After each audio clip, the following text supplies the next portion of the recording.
I always had crushes on women as a child. I always had crushes on my teachers and on counselors at camp. Um, I was always, sort of obsessed with female actresses. So I knew that I did have this sort of affection towards women.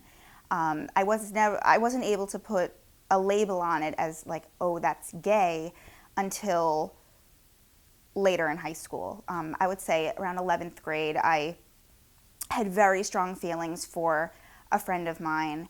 And I remember going home and just thinking, like, why does this hurt so badly? Like, what is this that I'm feeling?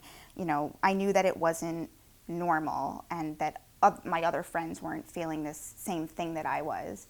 And I remember going home after school and typing in to the typing into a search engine, "Am I gay?" And when you're doing that after school, yeah, like chances are you're gay. And that was probably when I knew that I that's what it was. That's what that feeling was. After my senior year of high school, I was sure that I was gay. And I remember I asked my mom if I could go to a therapist because I desperately needed to come out to somebody. And I went for that whole summer leading up to my freshman year of college, and I never told her. It was a complete waste of money. And so off I went to college. I went to NYU, and I went through pretty much that first year, not really telling anybody, but I was out to myself. And once that freshman year ended, I came out to my first person, who was an older friend of mine. She was a few years older, and I had previously had very strong feelings for her. And maybe it was because of that, I felt very close with her, and I knew that I could trust her. And she was the first person who I told. After that, I probably didn't tell the next person, who was my cousin, who was like a sister to me. I didn't tell her probably for another 6 months. And then probably 6 months after that was when I finally told my mother, which was when I was 19. And I said it. I said it very nonchalantly. I assumed that she knew, and I just sort of peppered it into a conversation, like, you know, so talking about so and so, and and I'm gay, so dot dot dot. And then I just kind of looked up, and I'm like, you knew that, right? And my mom was just sort of, well, she's like, I wasn't sure. And she's like, no, I didn't know. She was just, she reacted very well. I remember she said, um, you know, I have no problem with that. I just want you to be happy, and just don't close any doors. That's all she said to me. And both of my parents are extremely liberal, and so that was that. However, I did spend the next several years in what what is known as the glass closet. It wasn't easy after that. My mother never asked me about dating, or anything about you know my gay life, and she did make me feel very invisible. That was very painful. Um, it actually wasn't until a couple of years, believe it or not, into the L Word, um, she actually started watching it just on her own. I did not want her to watch it.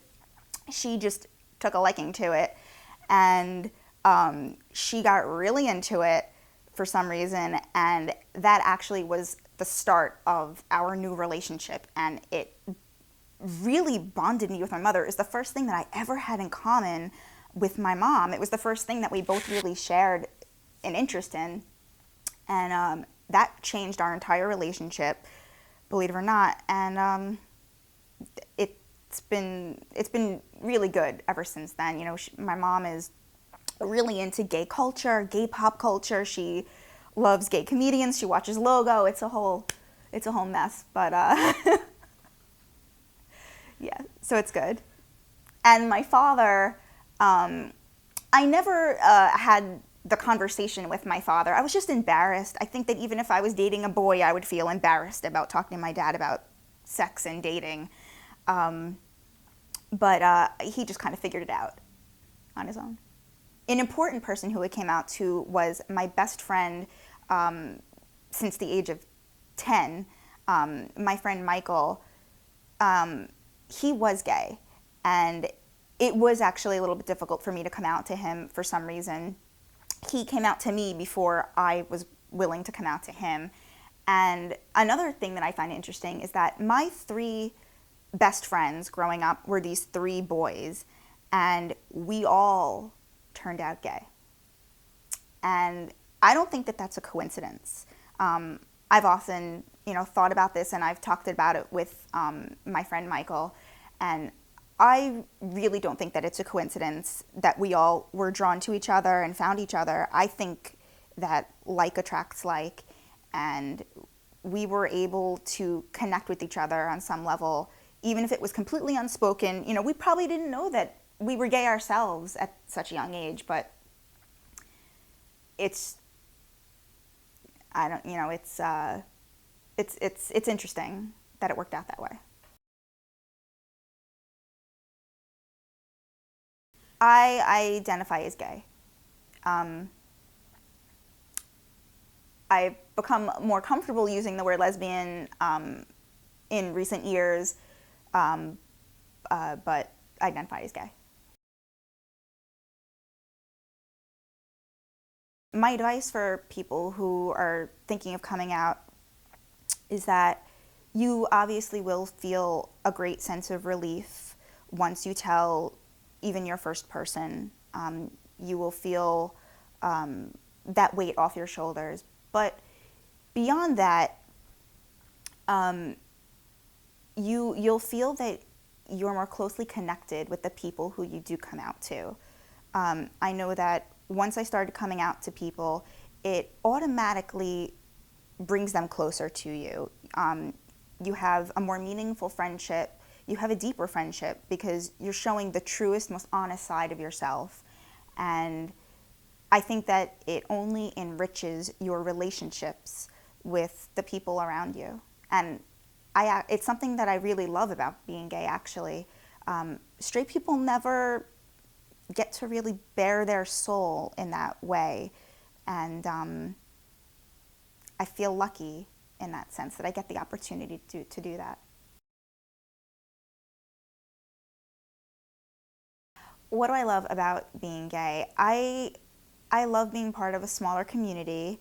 I love that my relationships and friendships with people are automatically closer and more meaningful. I love that I'm different from the rest of my straight friends. I love that there's something unique and different about me. I think that's cool, that people are automatically a little bit more curious and interested in me because of that. And I also love the whole pop culture aspect of the gay community. I love gay music, and I love that we get to watch gay TV shows and comedians. I love all that stuff.